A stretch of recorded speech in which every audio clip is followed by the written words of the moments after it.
Ауылға бару керек, көмек керек дейді. О, давай кеттік па? Бірінші рет Жыланды мектебіне барған кезімде Жыланды ауылының керемет, ерекше сұлу табиғатына ғашық болдым. Ауылдық жердегі балалар үшін жалғыз әлеуметтік лифт ол білім екенін білеміз.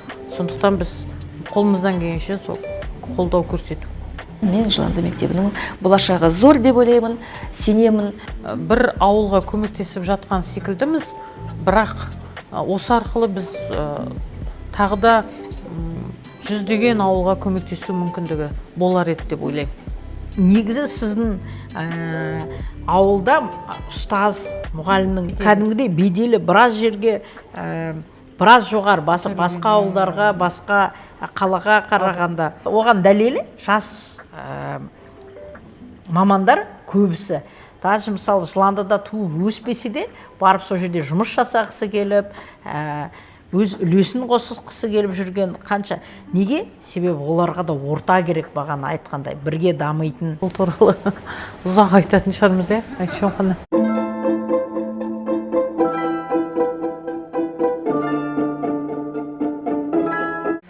Барлықтарыңызға қайырлы күн. Сіздермен бірге Неге Жыланды подкастының өте көптен бері күткен қонақтары. Мен бүгінгі сұхбатымызды бастағалы жатырмыз. Көргенімізге қуаныштымыз. Қош келдіңіздер. Бүгін бізде қонақта, апайды айтуды ұмытып кеттім, апаймен бірге бастап жатырмыз. Бүгін бізде қонақта Ауыл педакадемиясы жобасының менторлары, біздің ауылымызға аз да болса көмегіміз тисе екен деп жүрген жанашыр кісілер Айтжан Ермұхановна, Құралай Амангелдиновна және Камила Қуанышбаевна. Сіздерді көргенімізге өте қуаныштымыз. Біз шынымен де көп күттік. Міне енді болады деп. Көп созбай өзіміздің сұхбатымызды бастайық. Ең алғашқы сұрағымыз дәстүрлі сұрақ: неге Жыланды? Неге Жыланды? Жыланды ауылымен мен Назия ханым арқылы таныстым. Бірінші рет Жыланды мектебіне барған кезімде Жыланды ауылының, оның жанында Лепсінің керемет, ерекше сұлу табиғатына ғашық болдым. Жалпы дарынды балаларға арналған облыстық лицей, интернат, мектеп бар екен білген соң, сол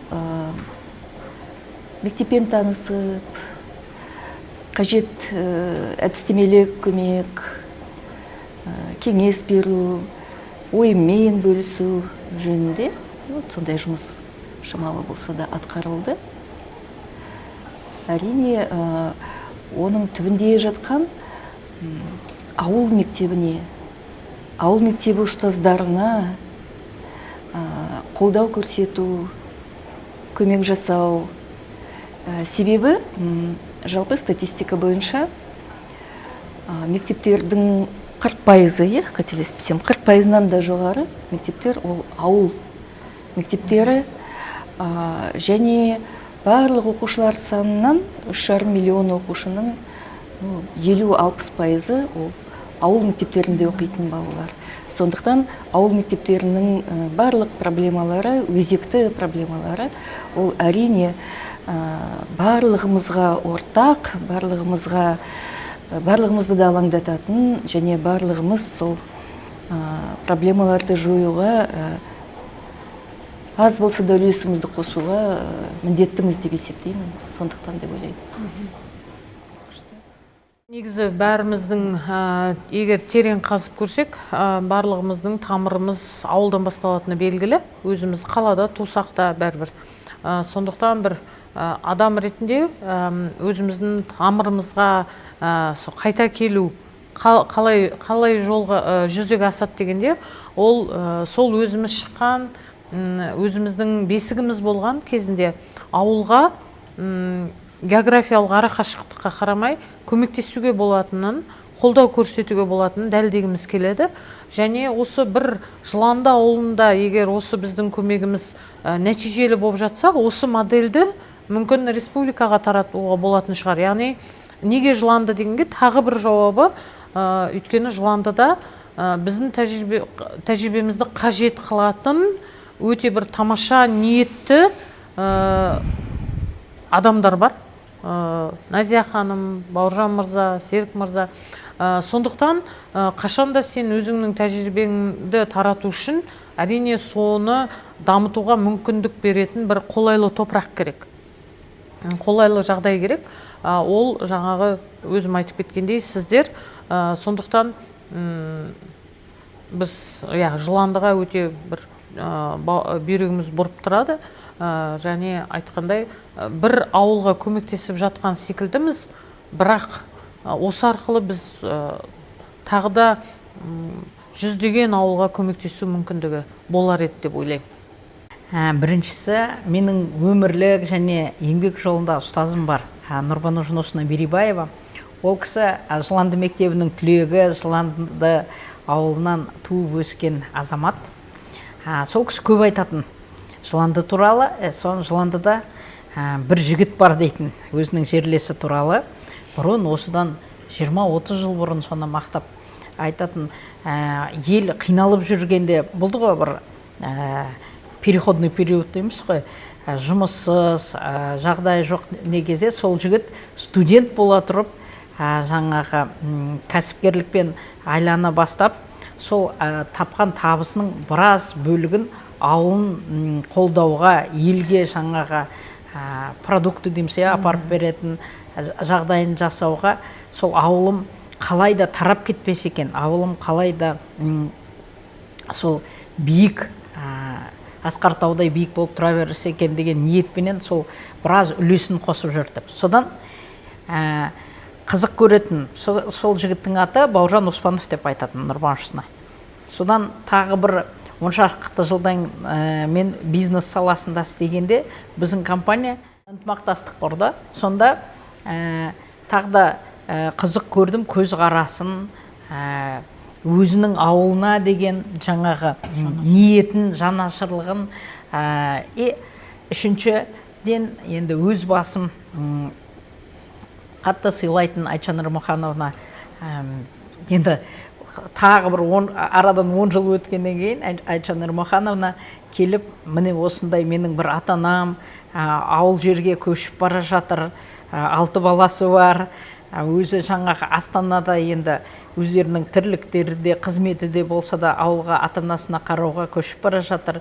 Сол келіншек көмек сұрап жатыр. Қай ауыл? Жыланды, Алакөл ауданында. Сіз жаңағы бірге барып қарайықшы, көрейікші.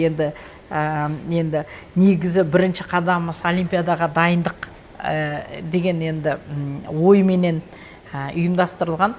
Сонымен Айтжан Нұрмұхановнаның сөзін жерде қалдыра алмадым. Және Назияның өзінің ұстанымы, көзқарасы да қызық көрінді. Сол ауылға қалайда мен мектепті дамытуым керек, мектепке көмегімді беруім керек дегеннен кейін, енді қалай ондай адамға көмектеспейсің? Сол үшін Айтжан Нұрмұхановнаға еріп бардық Жыландыға. Поэтому Жыланды. Тек қана бір ауыз сөз үшін ғана келісе салдыңыздар ма ауылға баруға, әлде қандай да бір кедергілер немесе ойланып көру керек деген сияқты оймен келдіңіздер ме? Рұқсат па? Апайларынан орнайды. Мен үшін жаңа айттым ғой, Айтжан Нұрмұханова бір төбе. Ол кісі көп эмоцияға неге берілетін адам емес. Өте, қалай айтамыз, взвешенный, қалай болады? Взвешенный, ең салмақты, беделді, жасыратын жоқ. Біздің бүкіл Астанада, Қазақстанда ең атақты директорлардың бірі.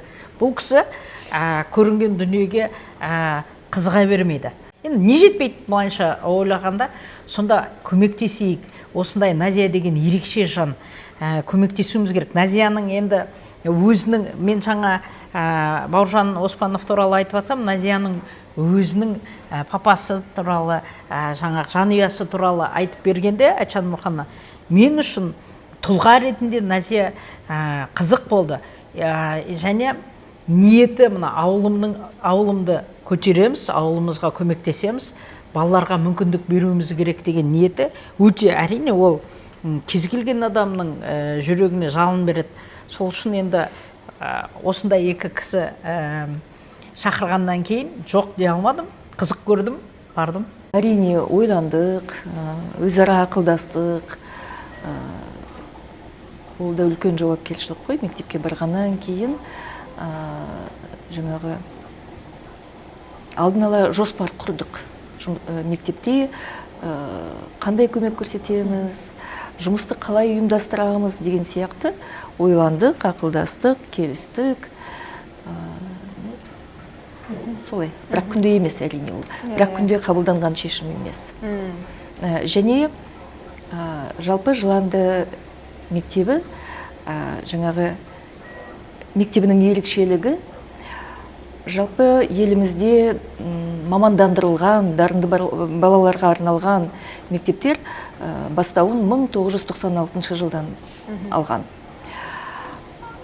Және ол мектептердің барлығы деуге болады, қалалық мектептер, облыс орталықтарында орналасқан мектептер, ал ауыл жағдайында дарынды балаларға арналған облыстық мектеп, лицей, интернат, ол әрине жалғыз мектеп шығар деп ойлаймын, республика бойынша. Жоқ, бар ауыл жерлерде, бірақ енді ең атақты мектептердің бірі деп айтсақ болады. Әлі де ойланамыз, өйткені қаншалықты пайдалы болып жатырмыз, әлі де ол керемет бір пайдамыз сіңіріп тастадық деп жатқан жоқпыз, әлі де бір жаңа бір пайдалы болудың жаңа бір жолдарын, жаңа бір әдістерін ойланып жүреміз, әрине. Жақсы, рахмет. Келесі өздеріңіз туралы қысқаша айтып кетсеңіздер, біздің көрермендерге түсінікті болу үшін, одан кейін кәсіби жолдарыңыз туралы.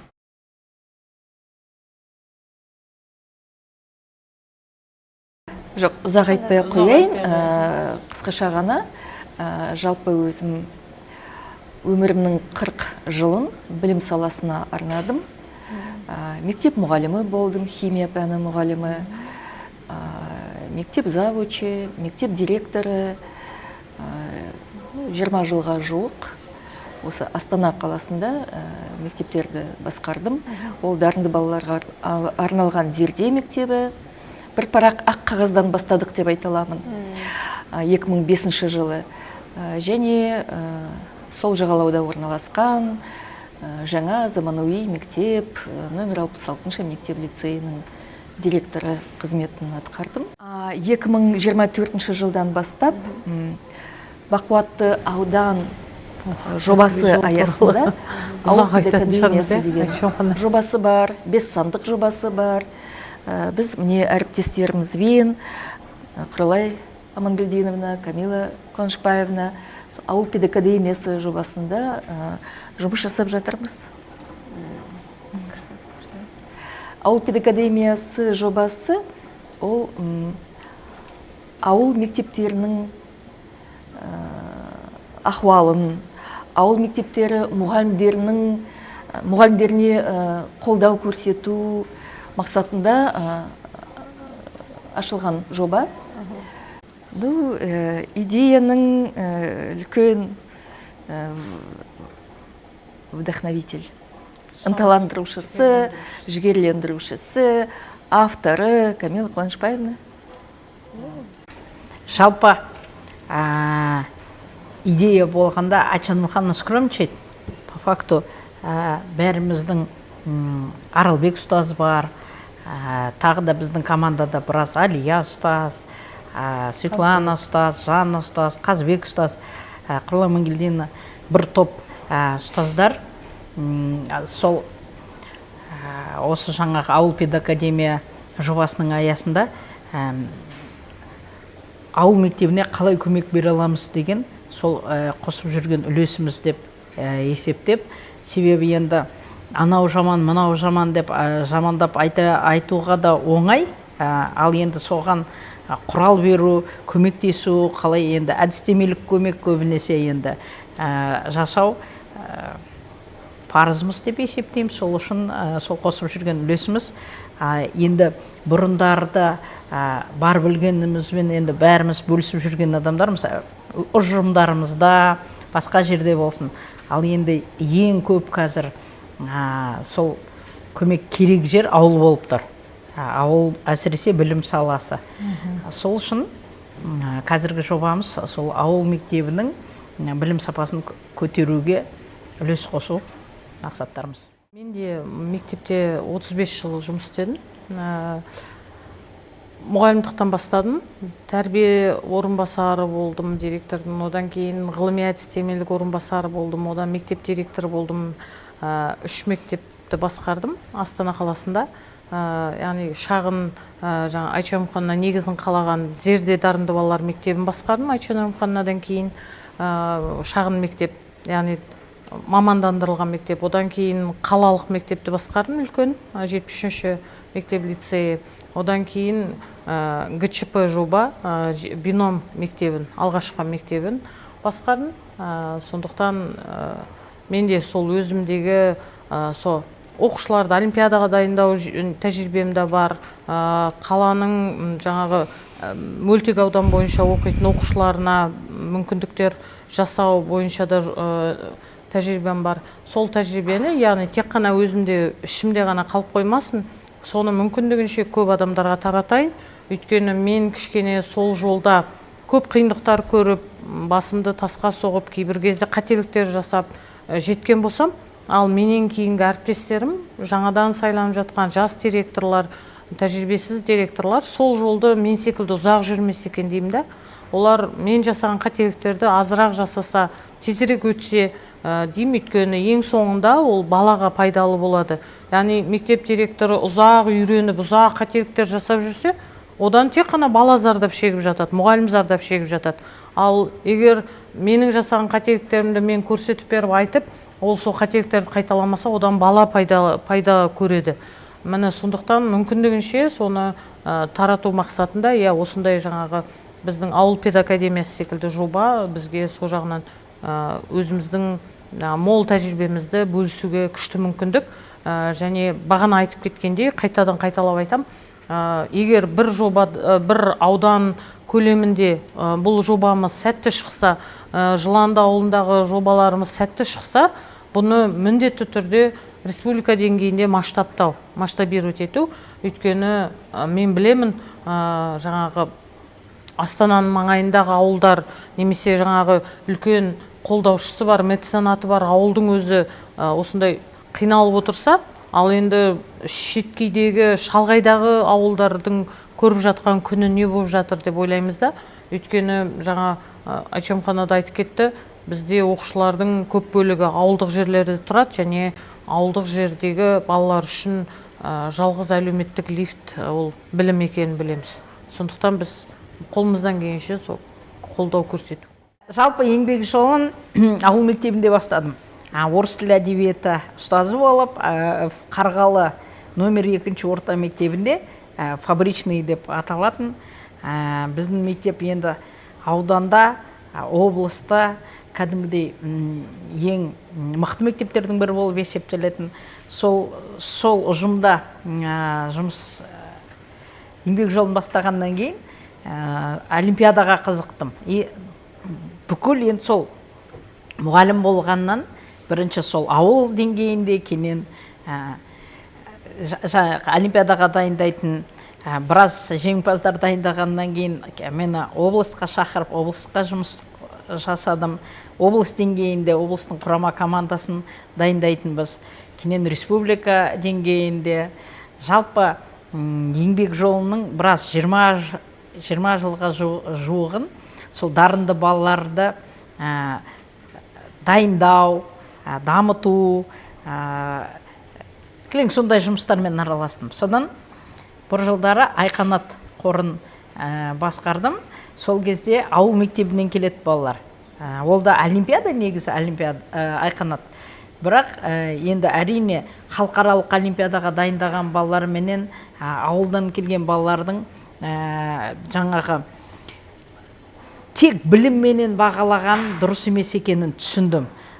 Бұрын енді мысалы өте бізде олимпиадаға өмір бойы олимпиадаға дайындалған адамдардың көзқарасы басқаша болады. Академиялық адалдыққа жаңағы кішкене қатаң боламыз. Қалайда енді көшірмеу керек, қалайда тек білім, тек не победит сильнейший деген жаңа олимпийский лозунг бар ғой. Ал енді Айқанаттан кейін менің біраз ойым өзгерді. Себебі жасыратын жоқ. Ауылдың балалары келгенде бірінші менің жаңағы өкінішім былай болды. қап мен мұғалім кезімде менің оқушыларыма бұндай мүмкіндік болмады, мына Айқанаттағыдай. Екінші, тек білімменен баланы бағалаған ол қате. Сондай мейірімді, сондай ақылды, сондай еңбекқор, ана білімге деген сондай ниеті мықты балалар келеді. Өкінішке орай кішкене бірдеңе білімі жетпей қалады. Сонда мен көргенім, түсінгенім, бір жылда мысалы мына Назарбаев, осы қазір біз сұхбат беріп отырған Назарбаев университетіне Айқанаттан 15 бала кірді. Ондай кез келген қаланың мектебі бермейді ондай көрсеткішті. Тағы біраз 15 ба 17 баласы шетелге оқуға тапсырды. Олар 10-шы сыныпта келеді 9-дан кейін. Енді жасыратын жоқ, білім деңгейі енді шетелде Назарбаев университетіне лайықты болып келеді деп мен бәрі 100% айта алмаймын.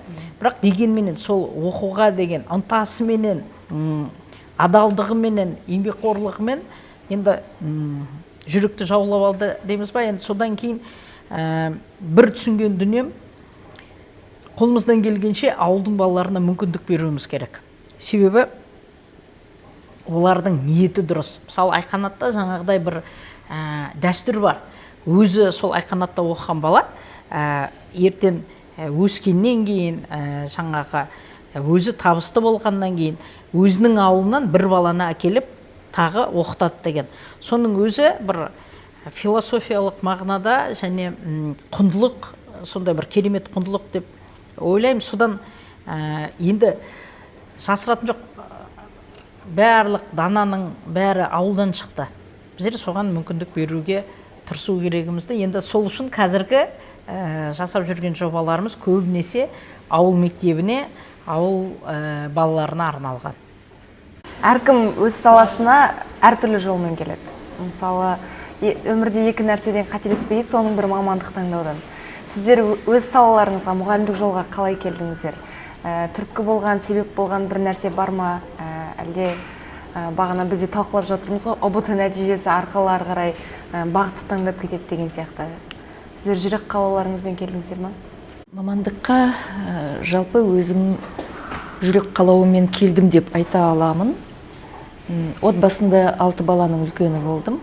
Сондықтан жобамен бір 3-4 сыныптан бастап шығар, өзім жаңағы өзімнен кейінгі бауырларыма мұғалім ретінде қызмет атқаратын сол бала кезімде-ақ. Сабақ үйрету, әріппен таныстыру деген сияқты. Және жоғары сыныптарда оқып жүрген кезімізде бізді химиядан олимпиадаға терең дайындайтын, кәдімгі үлкен жолға жетелейтін, өзімізге бір үлкен жаңағы үлгі болған ұстазым болды. Мен ойлаймын, сол ұстазымның да әсері тиді мұғалімдік жолды таңдауға. Және Қазақ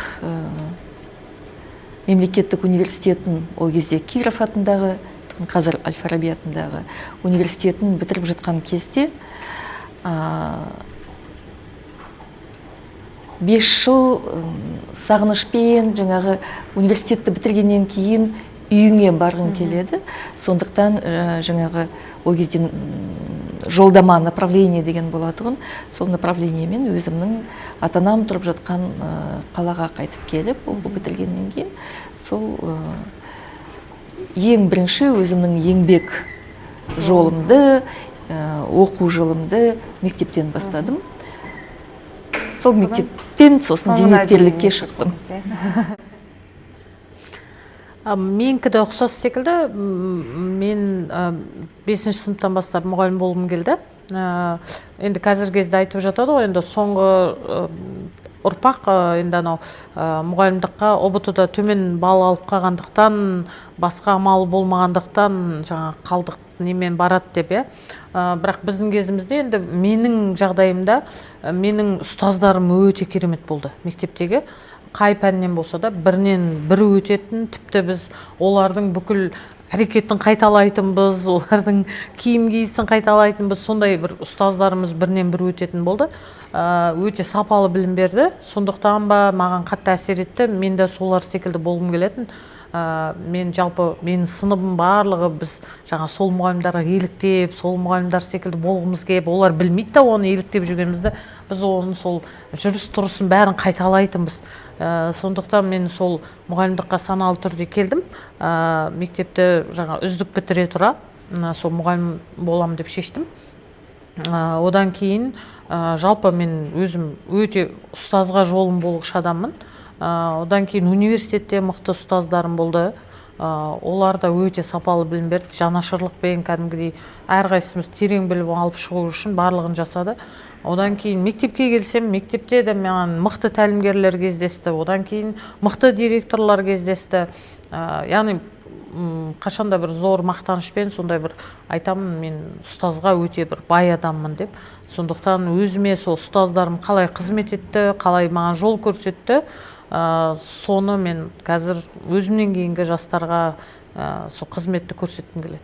Мен педагогикаға жасыратын жоқ, кездейсоқ келдім. Бірақ счастливый человек дейді ғой. Бірінші еңбек жолын бастаған жаңағы мектебім, екінші мектеп дедім ғой, фабричныйда. Сол жерде ұжым сондай бір керемет болды.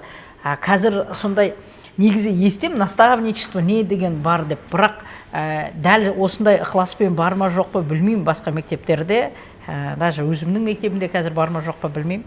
Ал енді барғанда сондай ыстық бір ықыласымен қарсы алды. Ұжымда завучым Зинеп Исмагиевна Оспанова деген кісі болатын. Менен көп біраз үлкен тәжірибелі әріптестерім Джема Жолдаспаевна, Қамар Сағатына, Батима Омарына, соны жас ұстазды, сонда бір жүйе солай құрылған, сабаққа шақырат өзінің сабағына. Соны сабақта аналарға қарап өзім қызығып кеттім. Шыны керек, содан жалпы мұғалім болам деген ойым болған жоқ, жасыратын жоқ. Сол ұжымның бір жағынан еркесі болдым. Сондай маған көбісі менен бәрі фактически бәрі менен үлкен болды да, соны бір жылуыменен, сондай бір сезімменен қарсы алды, және көмек берді көп неде. Кез келген жаңағы не деймін, сайыс болсын, мектептің ішінен ашық сабақтар бірін болушы еді, соның бәріне көмектесіп, дайындап, үйретіп, өзінің баласына үйреткендей, өзінің шәкіртіне үйретті. Енді мен шәкірті болдым баршасының. Соны әлгінге дейін мақтанам, әлгінге дейін сағынам, әріптестерім мазақтайды, фабричныйда айта бересің деп қалжыңдайды. Бірақ енді сағынам, ұжымымды сағынам. Біздің мектеп тарихы терең мектеп, сондай. Сол, енді мне повезло, я попала в классный коллектив. Мен бір нәрсе қосып жүрсем ол ма? Бір қызық нәрсе, кейін ғана ойладым оны. Мен жалпы бір туған нағашым, мен анамның жалғыз ағасы, біздің облысымыздың балаларын физикадан жаңағы республикалық және ол кезде одақтық олимпиадаға дайындайтын физикаға. Сол олимпиадаға дайындайтын жаттықтырушы және ол кезде енді институт деп айтады ғой, университет жоқ. Институттың мұғалімі, сол физиканың мықты маманы, осы 2 жыл бұрын қайтыс болды. Сол кезде жаңа нағашым үйіне барамыз, анаммен. Сол кезде мен кішкентай баламын. Балаға не әсер етеді дегенді айтқым келеді. Кішкентай 3-4 оқитын баламын. Ол жаңа көке дейміз, көкемнің көп олимпиадаға дайындайтын кітаптар тұрады. Мен оны мүлдем түсінбеймін әрине, бірақ ананы ашамда түсінгім келеді. Мен де қызығамын сол олимпиадаға, мен де барсам ғой деп ойлаймын. Көкем мені дайындаса ғой деп ойлаймын. Мүлдем түсінбесем де, сол күнде соны қарап отыратынмын. Кейін бірнеше жылдан кейін енді бейсаналы түрде шығар. Мен сол физика математиканы тереңдетіп оқытатын мектептің директор болғанда көкем қатты қуанды, мақтаныш сезіммен сонда айтты, көрдің сен ана менің жолымды қудың деп. Ал мен оны арнайы бүйтіп әр қадаммен жеткен жоқпын ғой енді, бірақ менің бала кезімде сол негізі қалып қойған секілді. Қазір ана балаларға байланысты айтамын да, кішкентай балалары бар адамдарға жаңа айтамын, кішкентай балалар ойнап жүрген секілді болады, сенің сөзіңді, әңгімеңді тыңдап отырған жоқ секілді болады, иә, өзімен өзі. Бірақ ол жаңа сол бірдеңені үлгі қылып алып, соны армандап жүреді екен, соған мүмкіндіктер беру керек екен деп ойлаймын да. Өйткені мен өзім таңғаламын, сол қалай орындалды деп. Жаңа олимпиадаға баратынмын мектептің атынан, бірақ мен олимпиадада орнамай қалатынмын, өйткені біз ауданнан келеміз, қаланың балалары ғана орын алатын тұғын. Бірақ кейін Айчомхана бар, мен бар, бәріміз сол арман, бала кезімізде менің арманым орындалған шығар, оқушыларымыз арқылы орындалды. Шәкірттеріміз халықаралық математика олимпиадасына алтын алып жүрді, республика олимпиадалардан, басқа да олимпиадалардан сондай күшті нәтижелер көрсетті. Сонда ойлаймын да, я өзіміз жетпеген нәтижеге мүмкін өзіміз сол бейсаналы түрде балаларды, оқушыларды жеткізуге тырысады екенбіз деп. Соны бөліскім келді. Білім саласы бойынша ауқымды дәрежеде түйген түйініс қандай? Инсайт дейміз ғой. Жалпы еліміздің білім саласы жөнінде қазір соңғы кезде де жаңағы көп сын айтылатын жағдай болады. Оқулықтарымызды да нашар, бағдарламамыз да олай емес. Тіпті кейбір лозунгтар болады, верните нам советское образование деген сияқты. Мен ондай пікірден өте аулақпын деп айтуға болады, алыспын. Жалпы білім саласында, еліміздің білім саласында жасалып жатқан ауқымды үлкен шаралар және жетістіктер жоқ емес бар, молымен бар. Оқулықтар жөнінде де жалпы кез келген елдің, мемлекеттің оқулығы ол бір жылда, тіпті 10 жылда, тіпті 50 жылда бірден керемет қалпына келе қалмайды. Ол бірнеше басылымнан шыққаннан кейін, мысалы енді сол Кембридж, сол Оксфорд оқулықтары, олар неше ғасыр бойы дамып келе жатқан оқулықтар. Жалпы кәдімгі өмірлік тәжірибеден де айта аламын. Қазіргі жағдайда немеремнің, жаңағы 5-ші сынып оқитын немеремнің оқулықтармен жұмыс істеген кезде, немереме көмектескен кезде, жаңағы оқулықтың әр парағын мұқият қарап жүрмін.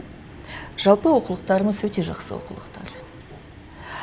Баланы жаттанды түрде бір үлкен мәтінді жаттап алуға шақырмайды.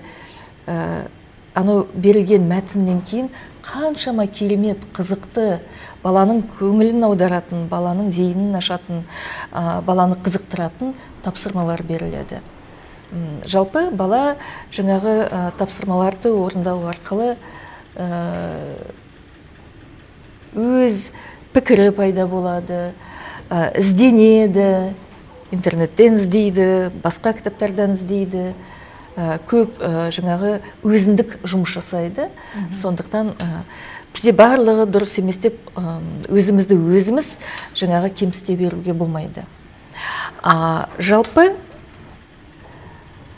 соңғы 15 жыл тәжірибемнен нақты айта аламын. Қазіргі таңда, тура қазіргі таңның өзінде қазақ елінің кез келген орта білім беру мектебі халықаралық бакалавриат бағдарламасынан, авторизациядан да өте алады. И оның дәлелі де бар. Жалпы халықаралық бакалавриат бағдарламасы Google аман болсын, ол туралы көп жаңағы осы жерде ақпарат беріп жатудың қажеті жоқ. Кез келген жаңағы ізденетін, оқыған, көзі ашық, сауатты адам біледі деп ойлаймын. 20 ғасырдың 50-ші жылдарынан бастап келе жатқан халықаралық бакалавриат бағдарламасы, ол кәдімгі дүние жүзінде үлкен өзінің беделі бар, дүние жүзінің озық алдыңғы қатардағы университеттері сол халықаралық бакалавриат дипломын мойындайтын сондай бір ерекше білім беру бағдарламасы. Сол озық әлемдік білім беру бағдарламасы қазақстандық оқу бағдарламасы қазір өте жақын. Және іс жүзінде практикада өзіміз көзімізді жеткіздік, дәлелдедік. Жалпы білім беру мектебі, мектеп-лицей, сол халықаралық бакалавриат бағдарламасын қорғап шықтық, авторизациядан өттік. Жаңа қызығушылық танытатын мектеп, одан кандидат мектеп, одан жаңағы авторизациядан өткен мектеп деген өзінің дәрежелері бар. Сол барлық сол дәрежелерден өтіп, біз авторизациядан өте алдық. Ол дегеніңіз әдетте бір қымбат жекеменшік мектептер ғана беретін оқу бағдарламасы. Жалпы бастауыш мектебінде 1500-2000 бала оқып жатқан мектеп үшін де қолжетімді болды. Не себептен? Себебі біздің жаңағы қазіргі таңдағы оқу бағдарламамыз жаңартылған білім мазмұны дейміз, жаңартылған бағдарлама дейміз. Ал мысалы 2005-2007 жылдары дарынды балаларға арналған мектептің өзінде сол халықаралық бакалавриат бағдарламасына қызығушылық танытқан кезде, біз ол кезде ол бағдарламаны түсіне алған жоқпыз, ол бағдарламаға көз жеткізе алған жоқпыз. Не себептен? Себебі өйткені ол кезде біз критериалды бағалауды білмейтінбіз, миссия дегенді нақтылай алмайтынбыз, жаңартылған білім мазмұны болған жоқ. Қазіргі таңда жаңартылған білім мазмұны еліміздің білім саласын кәдімгі әлемдік мектептермен жаңағы терезесі тең деңгейге жеткізіп келе жатыр. Және алдағы уақытқа ол тек дами береді деп мен сенімді түрде айта аламын. Жалпы әр мектеп өзінің потенциалын ішкі ресурстармен іздеу керек. Жыланды мектебі болсын, басқа ауыл мектебі болсын, ішкі ресурстары. Ол ең бірінші сәтте әрине сапалы педагогикалық құрам. Білімді шығармашыл ұстаздар. Олай болса, ұстаздарды дамытуға барынша жаңағы қолдау көрсету керек, жағдай жасау керек. Өйткені білім сапасының 80% ол ең бірінші сәтте сол кадрларға байланысты. Солай ғой. Ол ескі ғимарат болуы мүмкін, ол жаңағы техникалық ресурстары жетіспей жатуы мүмкін. Но егер педагогикалық ұжым жаңағы білікті, ізденімпаз, шығармашыл болса, білім сапасы да болады. Жалпы авторын айтыңызшы, халықаралық білім саласындағы, дұрыс айтасыз, эксперт дәлелді түрде көп жылдарғы зерттеулердің негізінде қорытындыға келген білім сапасының, оқу үдерісінің сапасы кем дегенде 80%-ға мұғалімдерге байланысты. Сондықтан еліміздің қазір енді біз өзіміздің ауыл педагогикасы деп аталатын жобамызда ауыл мұғалімдерінің әлеуетін көтеруге үлес қосып жатқан жағдайымыз бар. Күшті айттыңыз, ішкі ресурспен. Это ауылдың мектептеріне какую-то такую надежду дает, да? Не куда-то смотреть, ана жерден біреу келеді, көмектеседі или бірдеңке істейді. Ішкі ресурспен өздеріне сеніп, өздерінен күш алады. Күшті. Жаңа сіздің сөзіңізді жалғастыратын болсақ, Майкл Фуллон деген мықты зерттеуші бар, канадалық. Соның білім жүйесін жақсартудың 5 жалған қозғаушы күші бар дейді. 5 шынайы қозғаушы күші бар дейді. Көбі жаңағы көп елдер жаңағы білім саласы дамымай жатқан елдер 5 жалған күшке көп көңіл бөледі дейді. Оларды қатар қояды. Яғни мен 1-2-3 ғана айтайын. Мысалы технологияға көп мән беріп кетеді дейді. Ал оның орнына керісінше біз педагогикаға көбірек көңіл бөлуіміз керек, оқытуға көбірек көңіл бөлуіміз керек дейді. Яғни жаңа Айтжан Нұрмұхан айтқандай-ақ, тағы бір Мартин Хаберман дегеннің «Жұлдыз мұғалімдер» деген, «Жұлдыз ұстаздар» деген кітабы бар. Сонда айтады, жұлдыз ұстаздар, яғни балаға жанашыр ұстаздарға ешқандай бір жағдайы күшті мектеп міндетті емес болуы дейді. Ол яғни бар болса тамаша, жоқ болса ол жоқтан да бар жасайды деген сөз. Демек, екінші жаңағы дамытатын күш ол жаңағы мұғалімдер командасын дамыту дейді. Яғни жалғыз жұлдыз мұғалімдарға байланып қалмау дейді. Оны жалған күшке жатқызады да, яғни жалғыз жұлдыз мұғалімдарды 1-2 жұлдыз мұғалімға ғана үміт артуды ол жалған күші да. Ал шынайы күш ол мұғалімдер командасын, жалпы жаңа потенциалын арттыру арқылы мұғалімдер командасын арттыру дейді. Және тағы біреуі жаңағыдай есептілікке көңіл бөлу, яғни көп есептер береміз ғой, одан гөрі шынайы кәдімгі жағдайға мән беру деген секілді. Және жаңа Джон Хэттиді айтып кеттік. Джон Хэтти жалпы әлемде миллиондаған оқушыға мета-анализ жасайды да. Сонда 261 факторды алып шығады. Ол 261 фактор именно білім сапасына әсер ететін факторлар. Яғни қарапайым үйінде компьютердің болуынан бастап, мектебінің орналасқан орны, яғни 261 фактор барлығын санап шығады. Әлеуметтік жағдай зерттеді, 80 миллион оқушыға мета-анализ жасайды әлем бойынша. Әлі жүргізіп жатыр. Қазір мен бір факторды, яғни 260 фактордың бәрін ранжирование жасайды. Яғни олардың эффект сайзы, яғни әсер ету, ықпал ету өлшемін өлшейді. Қайсының ықпалы көбірек? 261-дің да ықпалы бар, бірақ ең бірінші орындағы ықпал қай факторларда дегенде, енді қазір өзгеріп жатыр, өйткені ол әлі жылда факторлар ауысып тұрады.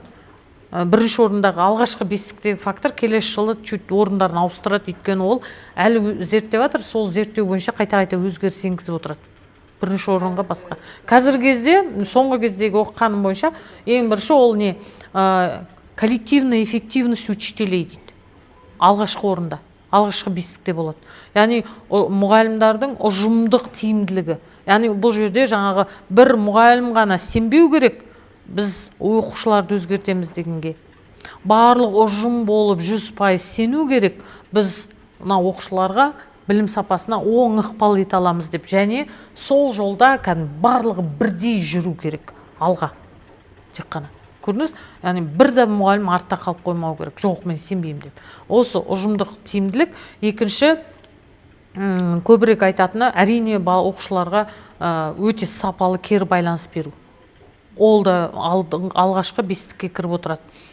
Сосын үшіншісі, мен өте жақсы көретін фактор, әр оқушының қазіргі бастапқы, дәл қазіргі білім деңгейіне тәуелсіз, оған жоғары үміт арту дейді. Высокие ожидания учителя от ученика дейді. Яғни қандай білім деңгейі 0 болып тұрса да, оған зор үміт артуы, және жай ғана сенім артуы емес, сол жолда ол баланы қолынан ұстап жетектеуі, жоғары нәтижеге дейін. Осындай факторларды айтады. Және Майкл Барберді айтам, мен енді 3 зерттеушін қатты жақсы көремін. Майкл Барбер Ұлыбритания үкіметінің білім саласы бойынша эксперті және кеңесшісі. Сол Майкл Барбердің бір сөзі бар. Мұғалім өзінің жұмысын жақсы көрмесе, жақсы көріп істемесе, жақсы көріп білім алатын баланы қайдан табамыз дейді. Барлық айтқан сөзге қосылам. Шынымен 80% білім сапасы ұстаз бен білім саласының басшыларының құзыреттілігіне байланысты. Енді мен тағы айтайын дегенім, сол зерттеулерден түсінген дүнием және практикалық көзқарасым қалыптасқан солай. Білім саласында стейкхолдерді көп, ең көп стейкхолдер негізі сол білім саласы менен денсаулық сақтау саласында. Сонда оқушы бар, оның ата-анасы бар, стейкхолдер, жаңағы ұстаз, мектеп әкімшілігі, ауданда, енді облыста білім саласының басшылары, сол ауылдың, ауданның әкімі, сол облыстың әкімі, басқа да енді ведомство, министерстволар болады, басқа білім саласындағы бизнес жүріп жатырған, енді жаңағы баспалар болсын, басқа енді жаңағы мына оборудование не шығаратын компаниялар, біраз. Сонда бір түсінгенім, әр стейкхолдер өзінің қосатын үлесіне адал атқарса, және бір-ақ дүниені түсінсе, әр стейкхолдер бірақ от моего вклада зависит будущее этого ребенка, вот этого конкретного ребенка. Соны ойланып, соны миссия ретінде ұстап, соны ниеттеп үлесін қосып жүрсе, сонда ғана білім саласы, білім сапасы өседі, баланың болашағы жарқын болады деп сенем. Ол жалғыз менің сенім емес, ол сондай зерттеу жұмыстары жүрген, сондай дәлелдер бар. Әрине, бағанадан бері айтып отырмыз ғой, материалдық мына базаға қарағанда ұстаздың және мектеп басшылардың және осы білім саласындағы басқарып отырған жаңағы азаматтардың үлесіне көбірек не түседі, жүк түседі. Дегенменен ата-анаға да, балаға да, жаңағы қоғамға да көп дүние байланысты. Себебі баяғыда осыдан 20 жыл бұрын оқыған бір зерттеулерім бар еді, ағылшын жаңағы ғалымдары жүргізген. Онда баланың мына білім саласында жаңағы білім сапасына ең көп әсер ететін жаңағы жағдайлар, оның тек 10% қабілетке байланысты екен. Және қанша есімде жоқ қазір, 20% ма ынтасына байланысты. 10% қабілет, 20% жаңағы ортасына, енді жағдайына жасалған, енді кітап бар, басқа бар. Және есімде жоқ 10% бірдеңе, и 60% ортаға байланысты. Значит, ол біздің бүкіл қоғам болып, негізгі мақсатымыз сондай дұрыс орта қалыптастыру балаға, егер біз баладан үмітіміз болса. Есть африканская пословица, чтобы воспитать одного ребенка, нужна целая деревня. Қоғамға көп дүние байланысты. Қазір мысалы біреудің баласына көшеде жаңағы не айтпайды, үйтіп жасама, бүйтіп жасама, бірдеңе, ол енді кәдімгідей түсінбейтін ата-ана бар, ренжіп, жаңағы агрессивті түрде қарсы алатын негізі. Ал бұрындары көшеде келе жатса, үйтіп жүрме, бүйтіп жүрме, оның бәрі де құндылық, оның бәрі де тәрбие. Жаңа айтқандай, чтобы воспитать одного ребенка, нужна целая деревня. Солай? Бір шырақ мың шамды жағады дейді бұл жерде. Жаңа енді біз өзіміз білім саласына қатысты болсын, мұғалімдер туралы айтамыз ғой, енді өзіміздің қолымыздан кімді өзгерте аламыз? Мұғалімдерді өзгерте аламыз, сондықтан айтып жатырмыз. Ал Джон Хэттидің жаңа зерттеуінде, ол отбасының да, мектептің де, білім бағдарламаларының да, жаңа технологиялардың да әсерін зерттейді, бәрін зерттейді. Бірақ соның ішінде мұғалімнің үлесі зор деп айтады. Біздің Аралбек ұстазымыз бар командада, шығыс жақта енді директор, ең бір атақты директорлардың бірі, ұлт ағартушысы десем артық болмас. Сол кісінің бір ұсынған негізі ұсынысы бар, енді 1000 бала оқытқанша 1000 ұстаз оқытайық деп. Себебі 1000 ұстаз неше мың баланың өмірін, тағдырына әсер етуге мүмкіндік береді деп. Сол.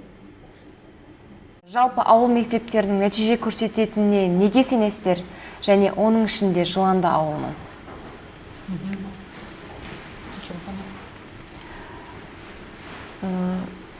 Жыланды ауылы жөнінде айтайын.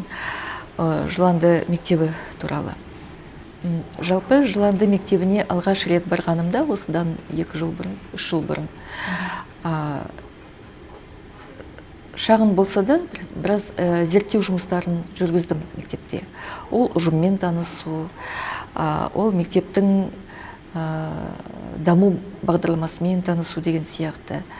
Оқушылардан, ата-аналардан, мұғалімдер арасында жүргізген сауалнама нәтижесінде және құжаттарымен танысқан кезде, жалпы менің пікірімше, тұрақты пікірімше,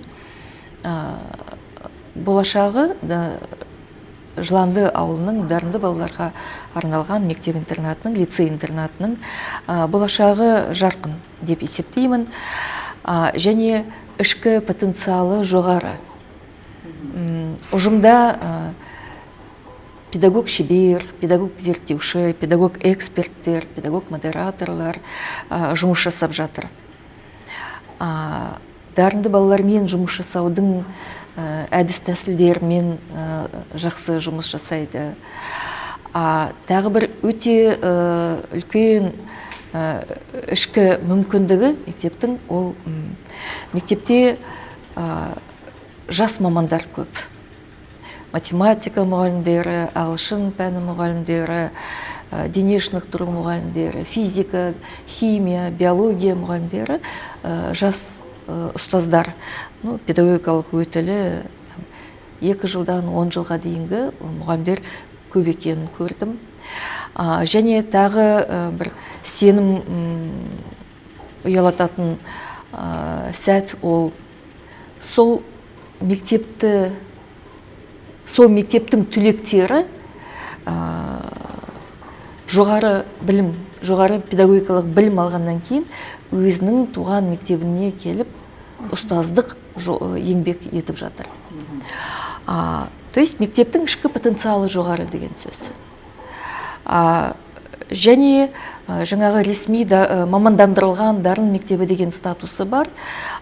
Ол оқу бағдарламасының жаңағы дарынды балаларды дамытатын компоненті бар деген сөз.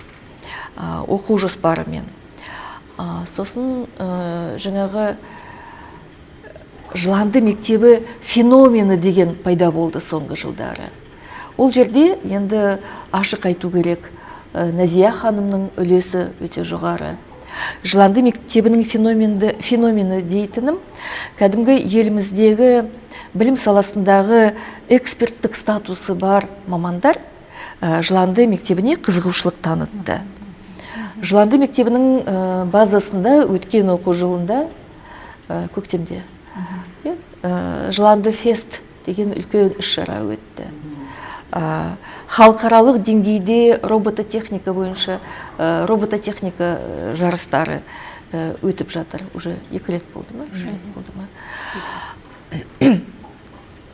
То есть бұның барлығы жаңағы мектептің ұжымы шығармашыл, әлеуеті жоғары, мүмкіндіктері, потенциалы жоғары педагогикалық ұжым бар. Және менің сондай өзімнің кем дегенде 20 жылдық педагогикалық еңбегімнің тұрақты ұстанымым бар. Қазақ халқының әр баласы дарынды. Қазақтың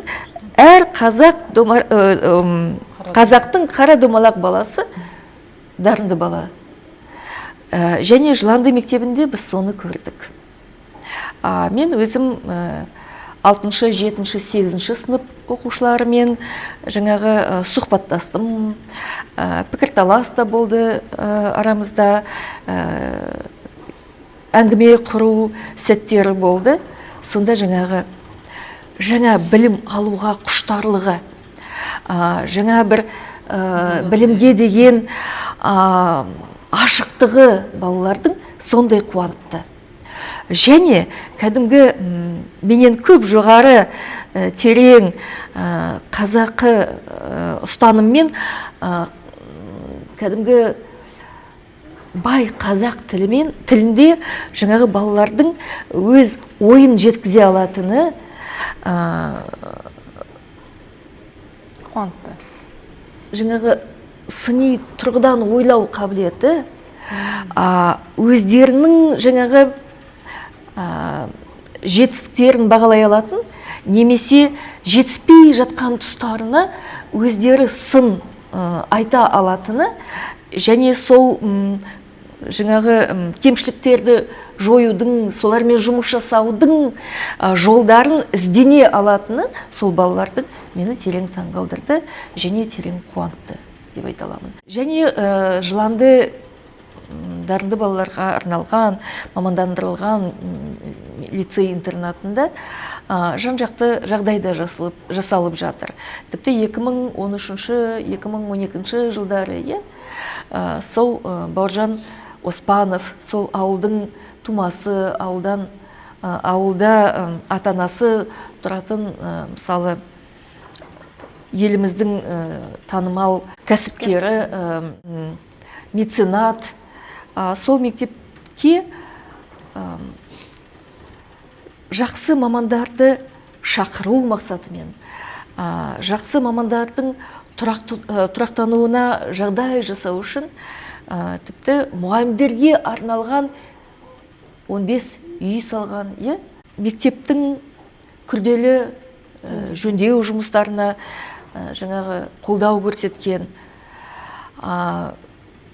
Мектепте химия, физика, биология, география, ағылшын тілі пәндеріне арналған жаңағы арнайы кабинеттер, арнайы оқу кабинеттері бар.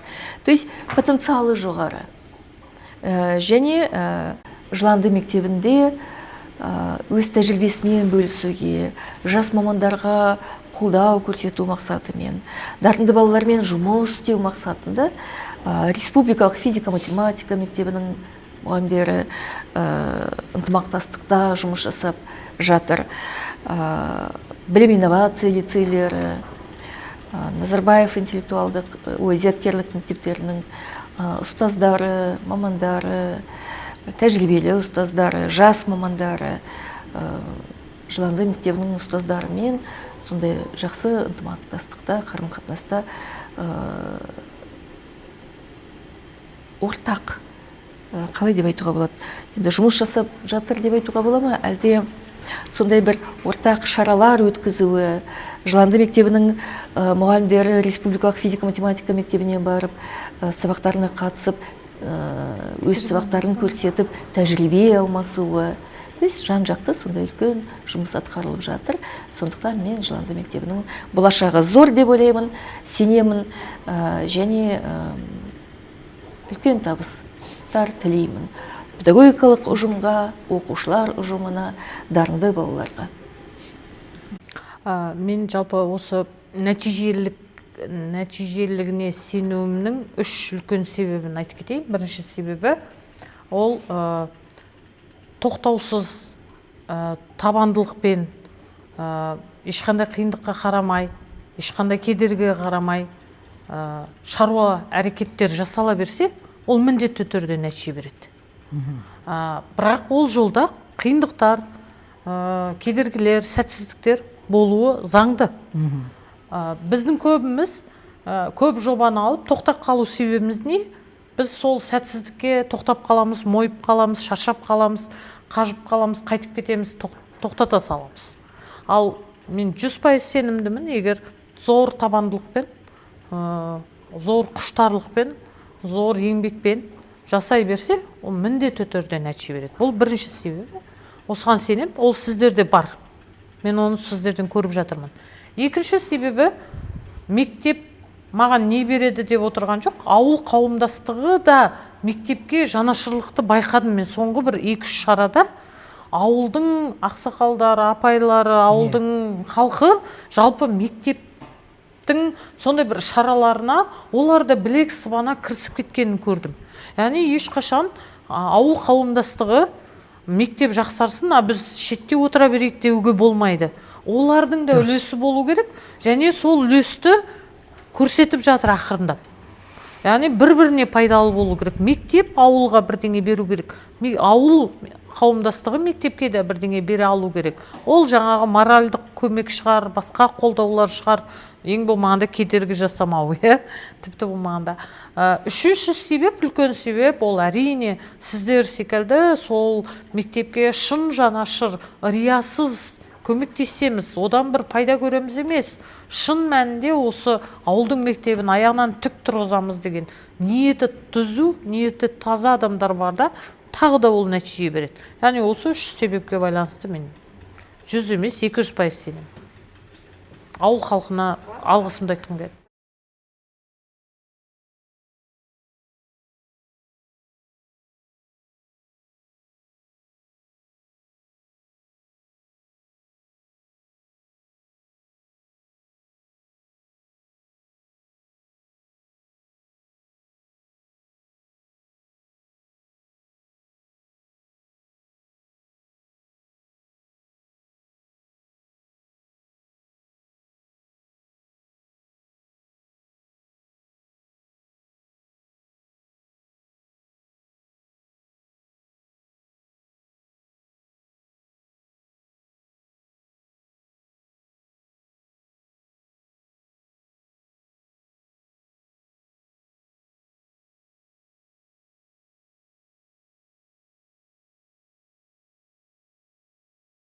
Біріншіден, барлық ауыл мектебі жаңағы төмен білім сапасын береді деген ол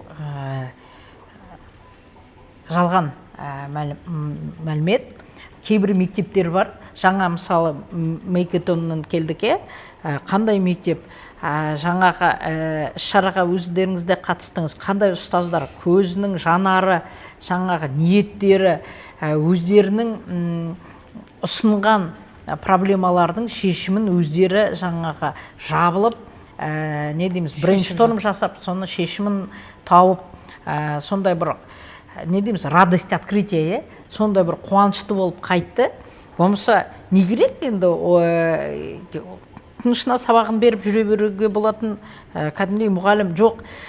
Кейбір берген шешімдері қаланың біраз ұстаздары ұсыналады деп мен гарантия бере алмаймын мысалы. Сосын ана ниеттері, енді ауыл қанша айтқанменен бағана айтылды ғой, шағын, все на ладони, біреу-біреудің туысы, біреу-біреудің көршісі, біреу-біреудің танысы, жаңағы ұят деген ұғым бар әлі ауылда. Сол үшін бір-біріне деген мейірім, бір-біріне деген көмек, жаңағы сондай да ниеті бар. Содан тек қана құрал керек. Жаңағы айтамыз ғой, ең жаңа, ең сенімді құралдарды жеткізсек, алып шығады ұстаздар кез келген жерде.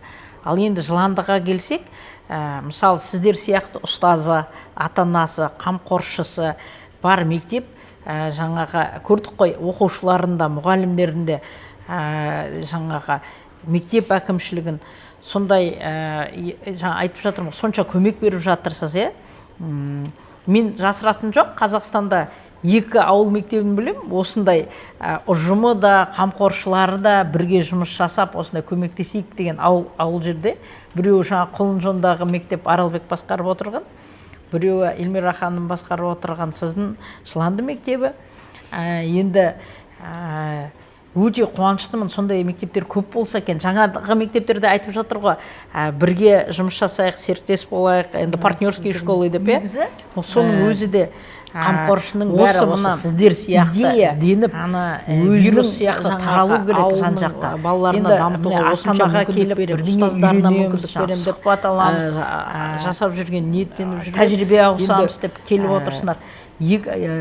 нәтижеге Астанада біраз жетпеу мектеп мүмкін бар емес деп Астана болсын қанша басқа кез келген Айчан жерде. Нұрмұхан айтты ғой қанша жаңалық болып ел жатыр. қиналып жүрген Енді, кезде сол қаладан жан жақтан сіздер сияқты ізденіп бірдеңе балаларымыз үйренеміз, бірдеңе үйретсін деп, ауылымызға әкелеміз, үйде салынып үйретеміз жатыр, деп жағдай да жасалып жатыр. Мысалы, мектеп көп емес деп ойлаймын. қанша жас Және, ұстаздар қалды. Алдында негізі әріптестерім сіздің, айтып кетті, менің өзімнің ұстаздарым. ауылда апайларым. ұстаз, мұғалімнің осындай статус қоғам тұрғанда, көрдік қой, ақсақалдар біраз жерге кеңесі араласып қанша біраз көмек жоғары, береді, басқа ауылдарға, Жыландыда. басқа қалаға өздеріңіз қанша қарағанда. көмек беріп жатыр. Сонысына өте қуаныштымын, себебі оған дәлелі жас мамандар көбісі. Даже мысалы Жыландыда туып өспесе де барып сол жерде жұмыс жасағысы келіп, өз үлесін қосқысы келіп жүрген қанша. Неге? Себебі оларға да орта керек, бағана айтқандай, бірге дамитын.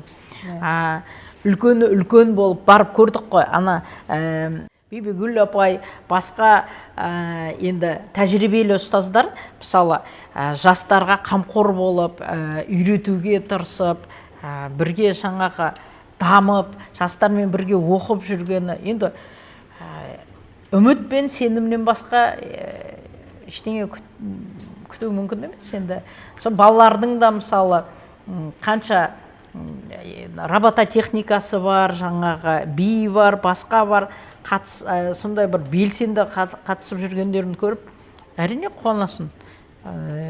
Мен өзім тілейтінім Қазақстанның әр ауылында осындай Жыландыдай, Құлынжондай мектептері болғай деп. Соны тілеймін. Күшті. Құралай апай, сіз жаңа айттыңыз ғой, менен кейінгі директорлар мен сияқты ұзақ жолды жүрмеу үшін мен оларға бір қысқа жолды ұсынғым келеді деп. Біз сияқты жас мамандар қағаз жүзінде емес, іс жүзінде балаларға сапалы білім, саналы тәрбие, бір жақсы өнегелі бір жолды көрсететіндей, сондай нәрсені бере алатындай жақсы ұстаз болу үшін жасау керек бір қадам, бірден айтсаңыздар үшеуіңіз. Қандай деп ойлайсыздар? Жас маман жөнінде. Жас маман үнемі өзіне сену керек, үнемі шығармашылық бір ізденісте болуы керек, және өзін өзі дамытуы керек. Менің ойымша ниет. Жас болсын, басқа болсын, ұстазда ниет. Менің қосқан үлесімнен осы баланың болашағы менің қосқан үлесіме байланысты. Осы ниетті түсінсе, сонда өзін дамытады, өзіне өзі сенсе де сенбесе де еңбектенеді, жаңағы үлесін қосуға тырысады. Ниет.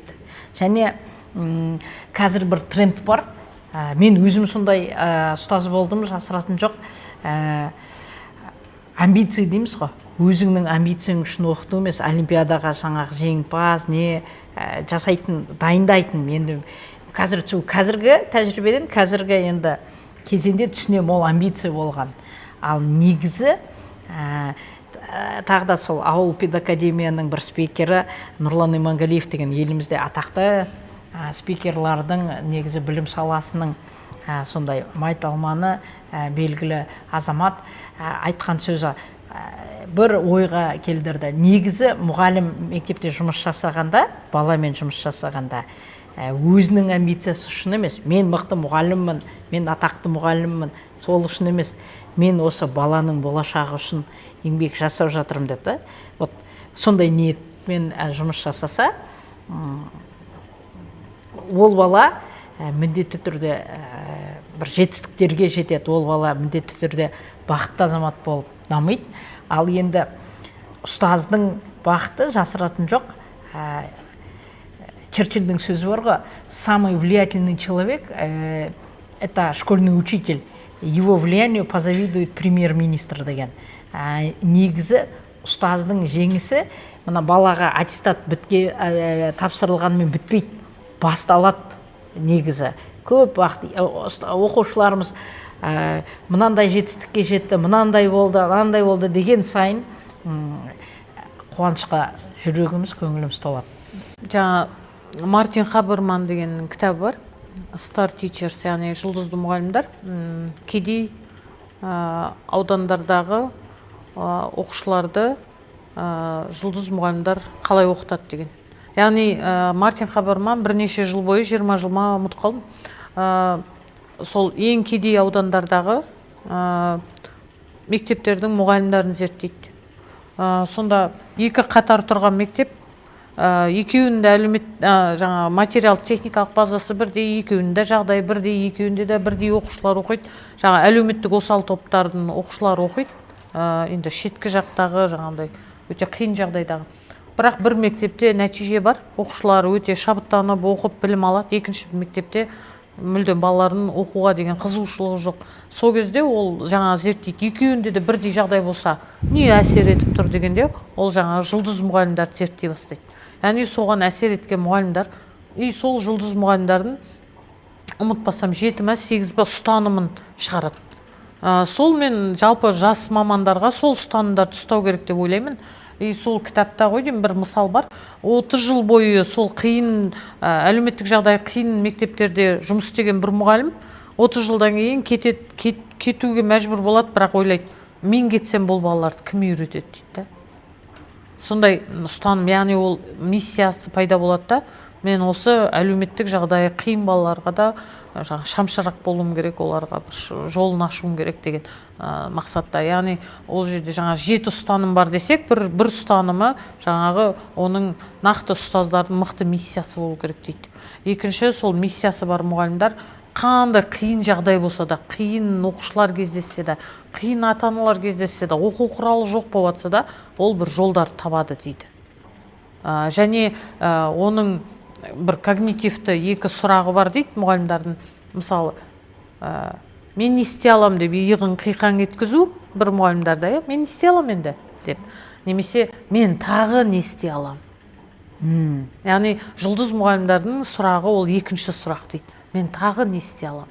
Ал жаңағы мен не істей алам, мен бәрін істедім, мен не істей алам десе, ол жаңағы өзіне сылтау іздейтін мұғалім емес. Яғни мен жас мұғалімдер қашанда осы жолдарды іздей берсе екен деп ойлаймын. Іздеген адамға құрал да табылады, жол да табылады, мүмкіндік те табылады. Тіпті қазіргі кезде бүкіл ашық заман, барлық интернет бар, басқа бар, әйтеуір бір амалын табады. Және қосуға болады ма? Вот қазіргі заманда, тура қазіргі заманда өте жоғары жылдамдықтар заманында және ақпарат заманында мұғалім, тіпті сол жасанды интеллекті де алсақ, жасанды интеллектпен, жоғары жаңағы ақпарат легімен мектеп мұғалімі бәсекелестікке қабілетті болады ма, жоқ па деген. Тіпті қазір енді сол жасанды ChatGPT көмегімен ақ, OpenAI көмегімен ақ оқушы кез келген ақпарат іздеп таба алады. Тіпті білімді де ала алады жасанды интеллект көмегімен. Сонда мұғалім керек болмай қалады ма деген сұрақ туындайды. Бірақ қандай мұғалім қашан да балаға керек болады? Сол баланың жүрегіне жаңағы жолын таба алатын, балаға шынайы жанашырлық, мейірімділік, балаға деген бір сенім, балаға деген сүйіспеншілік көрсете алатын мұғалімдер қашанда кез келген жасанды интеллектпен. Бір нәрсе қосып жіберейін ба? Жалпы жаңағындай біз ауылдық мектептердің ресурс шектеулік жағдайында балаларға сапалы білім бере аламыз ба деген сұрақтар болады енді қашанда. Кішкене өзімізге өзіміз шектеу қоюымыз мүмкін. Осы кезде маған күшті мысал болған.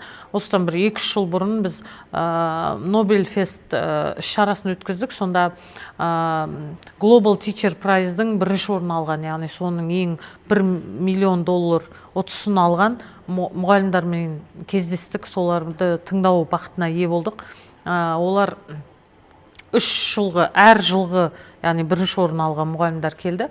Бір қызығы, ол мұғалімдер көбінесе жаңа Үндістаннан, Оңтүстік Африка Республикасы секілді сондай дамушы елдерден шығады екен. Өйткені ол жерде жаңа жоқ мүмкіндіктен бәсекеге қабілет. жоқ жағдайдың өзіне мүмкіндік тауып балаларға өте сапалы білім берген мұғалімдер ғой, енді жаңағы әлемдік сол мұғалімдер байқауында бірінші орын алған мұғалімдер. Соны тыңдадым. Сол кезде маған қатты әсер еткен Үндістаннан келген мұғалім. Ол өзі кішкентай бір ауылда тұрады, деревня дейміз ғой, сол жерде балаларына мүлдем мектеп жоқ. И ол жаңағы бір ауылдың бір адамының жаңағы бір қорасын алады да, соны тазалап мектеп қылады. Соны бір тақтайды қойып бормен жаза бастайды. Сосын балаларды мектепке шақырайын десе, оқушылардың барлығы, жаңа оқу жасындағы балалардың барлығы егістікте, жаңа неде жұмыс істейді, әке-шешелерімен. И ол жақта жаңағы мектепке бармай жүре береді екен. 11 жас, 12 жасқа келген. И ол жаңағы мектепті ашады, бірақ бала келмейді. Сосын ол егістікті бәрін аралап жүріп, әр ата-анаға түсіндіреді. Сен осындай кедей жағдайда өмір сүріп жатсың, бірақ сенің осы тауқыметіңді үзетін мына балаң болу керек дейді да. Мен оқытайын, беріңіз дейді да.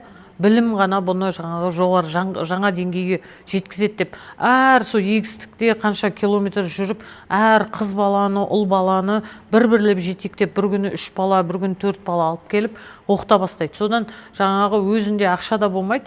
Олар жаңағы балаларды қызықтыру үшін өзі әкесінен $500 алып, ноутбук сатып алады да, и жаңағы Үндістанның фильмдерін көрсете бастайды, ең бірінші қызықтыру үшін, тарту үшін, әкелу үшін, жай ғана мектепке.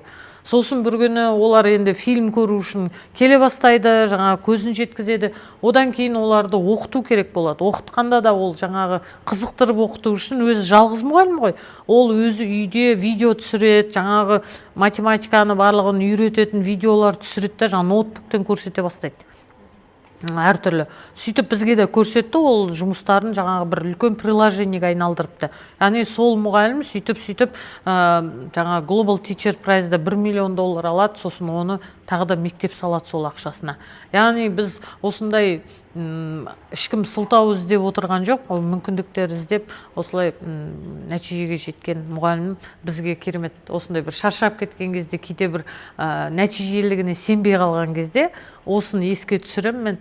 Мысалы, соның өзі осындай жағдайда мысалы жұмыс істеді ғой, мұғалімдер балаларға білім берді ғой деп, сондықтан ол кісіні кәдімгідей тірідей бетпе-бет көріп, ол кісінің жаңа спичін тыңдағаннан кейін менде керемет жаңа ішкі мотивациям пайда болды. Соңғы блиц сұрағымыз, Жыландыны 5 жылдан кейін қалай елестетесіз? Ол біздің дәстүрлі сұрағымыз әр қонаққа. Ауыл шаруашылығы дамыған, табиғаты жайнап тұрған, сол табиғат аясында жазғы уақытта балаларға арналған жазғы демалыс лагерлері жұмыс істеп жатқан, оқу үдерісі бір жаңа деңгейге қойылған, сондай бір ерекше жайлы көрініс қана елестетіп отырмын. Мен мектептің әр оқушысы өзінің қызығушылығын тапқан, сол қызығушылығын одан сайын тереңдеткен, яғни өзінің бір даму траекториясы бойынша әр баланың, яғни бала көп емес, сондықтан әр баланың даму траекториясы жеке даму жоспары бойынша дамып келе жатқан, сол әр бала өз мақсатын білетін және сол мақсатына сай күнделікті қадамдар жасай алатын, және мұғалімі де сол балаларға тьютер, сондай ментор бола алатындай, яғни бұл білімнің сыртында, сапалы білім сыртында. Және осы мектептің дамығаны сонша, бұл мектептің моделін көшіріп басқа республиканың басқа ауыл мектептеріне масштабтап жатыр. Басқа республиканың басқа мектептерді сіздерден сондай бір керемет жұмыстарыңыздан шабыттанып, жалғыз емес сіздер, көп мектептер солай дамып жатыр. Мен солай көрем 5 жылда. Енді 5 жыл деген ондай көп ұзақ мерзім емес. Негізі менің өзімнің жаңағы ойымша керемет интернаттарыңыз болады, керемет мектептеріңіздің де жаңағы қалай айтамын, қазір мына комфортный школалар салынды ғой, біраз, мына бином мектептері салынды. Сондай дәрежеде Айқанат мектебіндей сондай бір керемет мектеп интернат болады. Сол мектепке бүкіл сол Айқанаттың тәжірибесі сияқты бүкіл Қазақстаннан енді бірінші мерзімде мүмкін Жетісу облысы, Алматы облысының жаңа мына жақтан Семей бар, Өскемен бар, сол шығыс облыс жағынан біраз дарынды балаларға арнаған мектеп болған соң, сол біраз жастар жиналып, жаңағы оқушыларды жинап, бір жағынан ұжым бүкіл Қазақстанға, бүкіл ауыл мектептеріне бір жаңа айтылғандай үлгі болып, әдістемелік бір полигон дейміз ғой, жаңадан шыққан педагогикалық идеяларға енді бір экспериментальный бір площадка болып, және басқа ұстаздарға тәжірибесіменен бөлісіп отырған орталық ретінде 5 жылда солай көрем. Және тағы енді әр ауылда бұндай мүмкіндік жоқ, бірақ енді эксперименталды түрде мүмкін жаңа буынды колледж ашылып, сол мектептің жанында ауыл мектебінің балалары тек қана олимпиада, тек қана жетістіктермен, тек қана академиялық жетістіктерге бағытталмай, негізі бизнесқа да, ауыл шаруашылығына ең қалай айтам, білімді, білікті мамандарды шығаратын орталық болады деп сенем. Ұстаздар, бүгінгі сұхбат үшін, сіздермен ой бөліскеніміз үшін өте қуаныштымыз. Ортаға салған ойларыңыз үшін көп рахмет айтамыз. Ауылда күтеміз сіздерді тағы да. Сол осындай әдемі нотада бүгінгі сұхбатымызды аяқтаймыз. Сау болыңыздар. Рахмет, сау болыңыздар. Рахмет.